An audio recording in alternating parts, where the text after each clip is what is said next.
चाहे तो सेक्शन 64 लगा हो, चाहे सेक्शन 69 लगा हो, चाहे वो सेक्शन 70 लगा हो, सब अलग अलग तरह से रेप को बताया गया है। किस तरह से रेप होंगे तो उसमें कितनी पनिशमेंट होगी और कैसे बेल ली जाएगी, ये नहीं लिखा होता कभी किताबों के अंदर। दोस्तों, हमारी पिछली वीडियोस, जितनी भी मैंने वीडियोस बनाई हैं अब तक रेप केसेस के रिगार्डिंग, रेप केस के अंदर जो वीडियोस मैंने बनाई उसमें बहुत सारे कमेंट थे मेरे पास और बहुत सारे व्हाट्सएप भी आए, वकीलों के भी आए जो नए वकील साहब हैं, बहुत सारे लोगों के भी आए कि सर जब भी कभी रेप केस दर्ज हो जाता है, रेप केस चाहे तो सेक्शन 64 लगा हो, चाहे सेक्शन 69 लगा हो, चाहे वो सेक्शन 70 लगा हो, सब अलग अलग तरह से रेप को बताया गया है। किस तरह से रेप होंगे तो उसमें कितनी पनिशमेंट होगी और कैसे बेल ली जाएगी, ये नहीं लिखा होता कभी किताबों के अंदर। ये बेल कैसे ली जाएगी उसके ग्राउंड्स को बनाना काम है आपके वकील साहब का। आपके वकील साहब उस पर ग्राउंड्स बनाएंगे, अपनी एप्लीकेशन में डालेंगे और चीजों को कोर्ट में जाके प्रेजेंट करेंगे। कई बार देखा जाता है कि रेप जैसे मामलों में अगर आपके पास अच्छे ग्राउंड्स नहीं है तो एंटीसिपेटरी बेल तो आप छोड़ो, आप रेगुलर बेल भी नहीं ले पाते। इंसान अगर जेल में होता है उसके लिए हाई कोर्ट, सुप्रीम कोर्ट जाना पड़ता है। दोस्तों, ऐसा होता क्यों है? ऐसा जानने के लिए इन चीजों को पहली बात ये समझिए कि आप पूरे फैक्ट्स बताते नहीं हो अपने वकील साहब को, सारे फैक्ट उन्हें पता नहीं होते। बुजुर्गों ने बात बिल्कुल सही कही है कि हमेशा अपने वकील साहब से या फिर डॉक्टर साहब से कभी कुछ छुपाना नहीं चाहिए। बहुत सारे केस आते हैं, आधी बातें बताते शर्म में। लड़कियां भी आती है हमारे पास बहुत सारी जो ये बोलती हैं कि सर बेल कैंसिलेशन करवानी है, मैंने गलतियां कर दी। तो इन सब मुद्दों पे आज बात करेंगे, बेल कैसे लेंगे और लड़कियां कैसे बेल रोक सकती हैं या कैंसिल करवा सकती हैं, दोनों पे बात करूंगा। तो वीडियो को डिटेल में जानने के लिए दोस्तों बने रहिए हमारे इस वीडियो के साथ। दोस्तों, आप में से कोई भी नए वकील साहब हैं, लॉ स्टूडेंट हैं, अभी वकालत आपने शुरू की है, वीडियो को ढंग से समझना और देखना इन चीजों को मैं कैसे बताऊंगा। और साथ में ही आपका कोई भी सगा संबंधी जानकर कोई भी जेल में है, आप पर कोई भी केस या मुकदमा इस तरह से रेप केसेस में हुआ है तो भी वीडियो को समझना और देखना, वीडियो बहुत काम का होगा। दोस्तों, सेक्शन पहली बात तो अलग अलग है, सेक्शन 64, सेक्शन 69, सेक्शन 70। आपका केस किस सेक्शन में गया है पहले वो देख लीजिए। बीएनएस की बात कर रहा हूं मैं, पुराने सेक्शनों की बात नहीं कर रहा हूं। पुराने सेक्शन की बात करें 376 रेप केस, 69 नया सेक्शन ऐड हुआ जिसके अंदर की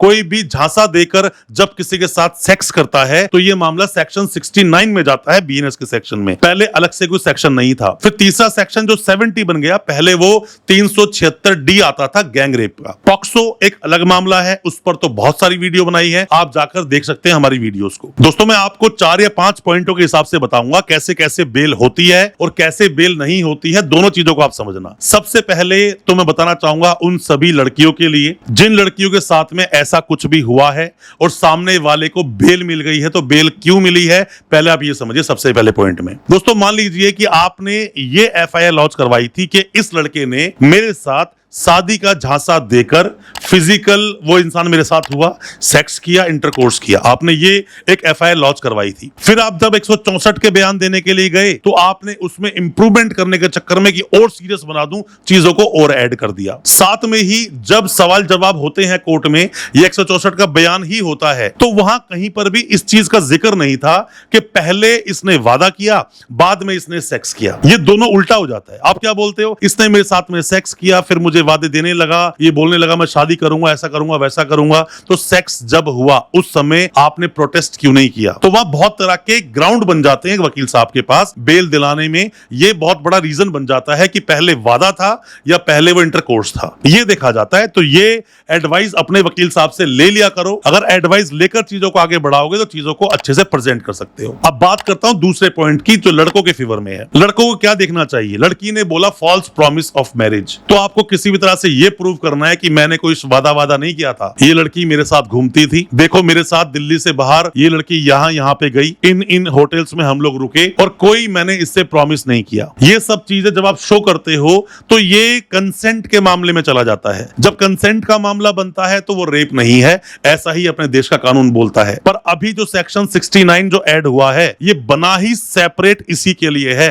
false promise of marriage, inducement, किसी को प्रलोभन देना। ऐसे मामलों में अगर कोई इंटरकोर्स करेगा तो सेक्शन 69 में जाएगा, 10 साल तक की सजा हो सकती है। इस बात को आप याद रखना। साथ में क्या होता है दोस्तों, कई बार मामले ना ये गैंग रेप के बन रहे होते हैं, गैंग रेप के केस बन रहे होते हैं, बट लड़कियां उस बात पर ध्यान नहीं देती हैं। ध्यान कैसे देना चाहिए? तीसरे पॉइंट में दोस्तों मैं आपको बता रहा हूं बेल लेने का तरीका, उसमें भी क्या हो सकता है या क्या गलतियां आप करते हो। मान लीजिए एक लड़का है आपके साथ में जो आपके साथ में रिलेशन है, दूसरा उसका एक दोस्त है जो कि आपको बार बार फोर्स कर रहा है कि नहीं तू उसके घर पे जा, वो बुला रहा है तो जाके उससे मिल, फेमिलियल रिलेशन बना, ये भी बोल सकता है वो आदमी। ये सब चीजें हुई। या फिर आप उसके घर पर घर गई तो उसका कोई भी एक फ्रेंड वहां पर था जो आपको फोर्स कर रहा था कि नहीं नहीं तुम दोनों साथ मिल जाओ, साथ में इंटरकोर्स करो, डांट रहा, धमका रहा, तीसरा आदमी और भी था जो फोन पे बोल रहा था। तो ये मामला गैंग रेप का है दोस्तों। गैंग रेप के मामले में अगर चला गया तो सेक्शन 70 BNS का सेक्शन ये बोलता है कम से कम 20 साल की सजा। पर लड़कियों को पता नहीं होता और वो केस कुछ और जाके दिखा देती हैं। और दोस्तों कई बार तो यहाँ पर ना एक इंसल्टिंग फैक्टर आता है, इसी वजह से लड़कियां अपने साथ हुए अत्याचार को बोलती नहीं है। चौथे पॉइंट में बोलता हूं, लड़कियां बेल कैंसिलेशन लगा सकती हैं। अगर किसी भी लड़के ने ऐसा आपके साथ किया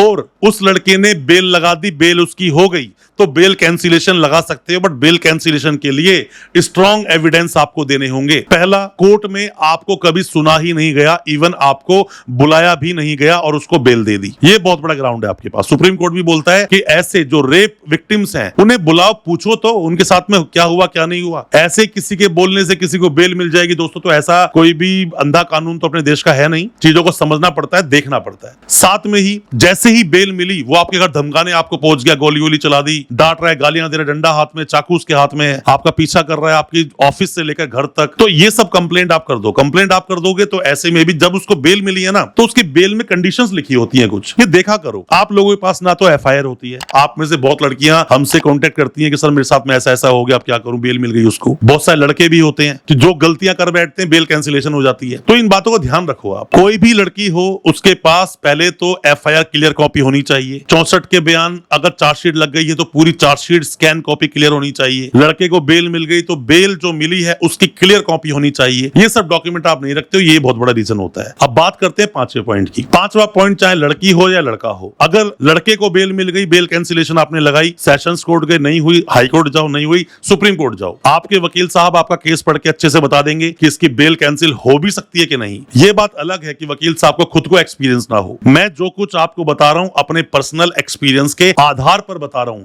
जो हमने पर्सनली केसेस लड़े हैं, फिर चाहे वो लोअर कोर्ट हो, sessions court, high court, supreme court, जाकर जो अपने केसों को प्रेजेंट किया है उसके आधार पर मैं आपको बता रहा हूं। इसीलिए बोलता हूं जो भी नए वकील साहब हैं, लॉ स्टूडेंट्स हैं, चीजों को समझो। प्रैक्टिकली कोर्ट में क्या चल रहा है मैं आपको वो बताता हूं। इन चीजों को आप देखोगे, समझोगे, बहुत इजीली केस को प्रेजेंट कर पाओगे। लड़का है कोई भी, बेल एंटीसिपेटरी बेल नहीं हुई या रेगुलर बेल नहीं हो रही है, दोस्त आगे बढ़ो। सेशन कोर्ट बेल नहीं दे रहा है, हाई कोर्ट जाओ। हाई कोर्ट ने बेल नहीं दी, सुप्रीम कोर्ट जाओ। रुको मत, आप रुकोगे दिक्कत होगी। जितना ऊपर कोर्ट होता है ना उतना लीनियंट होता है, उतनी ज्यादा आपकी बात को सुनता है। बस केस को अच्छे से प्रेजेंट करना, पूरी बात को सेशन कोर्ट में रखो, वही बात हाई कोर्ट जाएगी, वही बात सुप्रीम कोर्ट जाएगी। ऐसा नहीं यहाँ ग्राउंड कुछ और, वहां ग्राउंड कुछ और, आगे ग्राउंड कुछ और, कहीं बेल नहीं मिलेगी। मतलब कि ना सनम मिलाना खुदा, यही वाली चीज आपके साथ में हो जाएगी। तो बेहतर है केस को अच्छे से प्रेजेंट करो। अच्छा लगा हो आज का वीडियो, चैनल को सब्सक्राइब करना बिल्कुल ना भूलें, साथ में लगा बेल आइकन जरूर दबा दें ताकि इसी तरह की लीगल अवेयरनेस की वीडियोस दोस्तों आप तक पहुंच सके सबसे पहले। बहुत बहुत शुक्रिया दोस्तों, धन्यवाद हमारे इस वीडियो के साथ बने रहने के लिए।